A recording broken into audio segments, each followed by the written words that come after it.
Hello, my name is Doug Greenberg and I'm president of Pacific Northwest Advisory. Thank you for tuning in to check out this month's video. In simple terms, the economy is expected to grow at a slower pace, even though this third quarter is seeing a peak in GDP or gross domestic product. This slowdown is mainly because interest rates have been increased dramatically to reduce high inflation, which has been as high as 9%.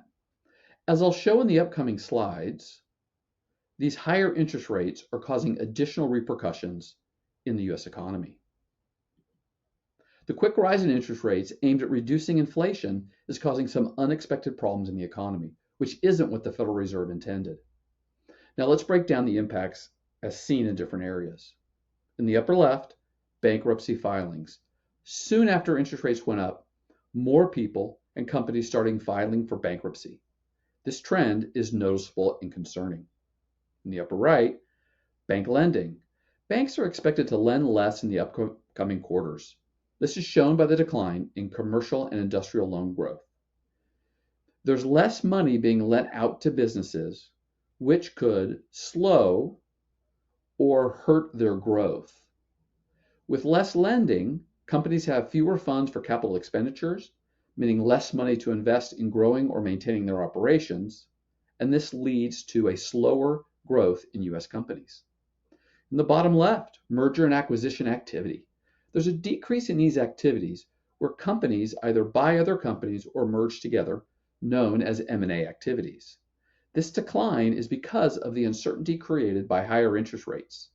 If rates continue to remain high for much longer, companies might continue to hesitate to make big financial moves. In the bottom right, defaults on high-yield bonds and loans.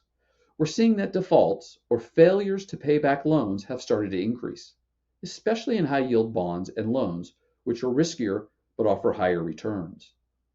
As the economy continues to slow, we expect to have this number increase. In summary, the effort to curb inflation by rising interest rates quickly is having a ripple effect across different sectors of the economy, leading to some negative outcomes. The current job market is still pretty favorable for those looking for work. While it's not as robust as it was last year, there are plenty of job openings. The pandemic initially hit hiring hard, but as things started to open up again, jobs came back in a big way. At one point, there were more jobs than people looking for work, which made it a great situation for job seekers, with companies struggling to fill their positions. Things have leveled out a bit now, but it's still a good time to be on the job hunt, so there's a positive vibe for job seekers. However, this situation is also leading to higher wages, as companies are willing to pay more to attract the right talent. The wage growth tracker, in the bottom right, shows that wages have gone up by 5.3% as compared to last year, which is higher than the long-term average wage growth of 3.75. So while it's great for individuals, this wage growth is contributing to inflation, making things pricier overall. I follow Guggenheim Partners. They are a private equity and private credit company. Two charts here. Guggenheim has expressed concerns about a looming rise in unemployment rates despite recent stronger than expected economic activity. They believe that actions by the Federal Reserve will lead to a higher unemployment rate and possibly a recession by early next year. Various leading indicators, such as a low unemployment rate, an inverted yield curve, a declining leading economic index, and tightening bank lending standards have been flagged as harbingers of an economic downturn. The leading index has experienced a decline for the 18th consecutive month when it was reported in September.